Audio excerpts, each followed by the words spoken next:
that number one seed? Pardon me? How big is that number one seed and kind of getting that out of the way? It's always good to just, one game at a time, but obviously the significance of the road win on Saturday night was big. So, any road win's big, but when it's, clinching the one seed, it's even better.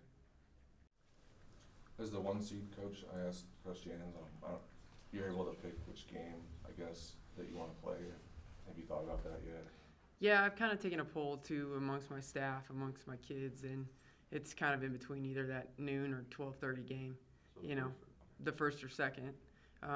We play a lot of early games, and it seems to be, we do well. We practice at 8 in the morning, so I'm assuming it'll be one of those two. I told them we'd talk about it again this week. We didn't want to get too far ahead of ourselves. You have I think the wax women until the 5th or something to let them know. Okay. Yeah. You didn't know. Okay. I didn't even know All right. that. Did you were here in the past, and I don't know how, since you were gone, how much of an eye you kept, but just Brooke being number 2 all-time scoring, is that, you were around some good players the first time you were here, so was that surprising to you, or is it where you thought that she had a chance to be, or what goes into that? I think last summer, when we did our spring meeting, or last spring, I had Ty, or it was somebody look up, how far, could she catch the first person? And when we realized that Anita Maxwell had scored all those points, I was like, wow, that was just impressive. But the fact is that she's number 2, and I mean, you have, is it 24,000 point scores, and we have 2 on our current roster. That just goes to show you the great job Coach Track did recruiting these type of players. But then it just puts, for Brooke to be, in the top 5 is impressive, let alone, the top 2. So, and I think what the best part about that is just those things aren't important to her. She wants to win. She wants to do it whatever it takes, and so I think a lot of those things just come with it. How have you seen her offensive game develop or change the last couple of years since you've been here? When I first got here, I watched a lot of film, and it just looked like she had a lot of really good players around her that created, or she got a lot of shots just because they were keying in, on Mariah Mack or other players, and so she's really just had to, step her game up in a lot of ways, leadership-wise. She gets in the gym probably just as much as anybody does, and you just see her continue to create, just work on her offensive game. But a lot of that is her instincts. She just has great instincts on both sides of the basketball. Any more questions for Coach?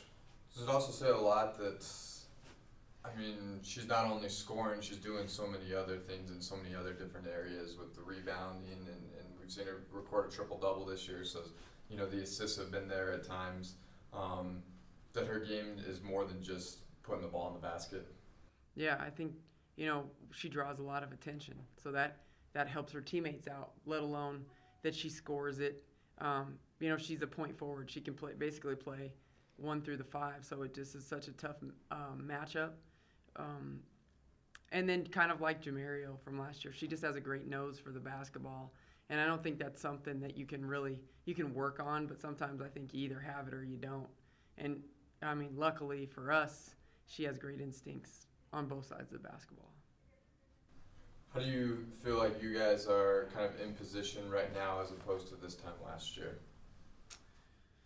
I think it was new for everybody, just with new staff, new team. A lot of us hadn't been to some of these places in the league. I truly do feel like we're playing our best basketball right now, and we're just continuing to get better. And I think that just shows the maturity and the leadership. So, and we had good leadership last year. We just have 5 seniors this year. We have, so many kids that have been in this position multiple times, and they just act like they've been there before. So I think that's always comforting as a head coach. Good to be back in home building come Thursday night. Great.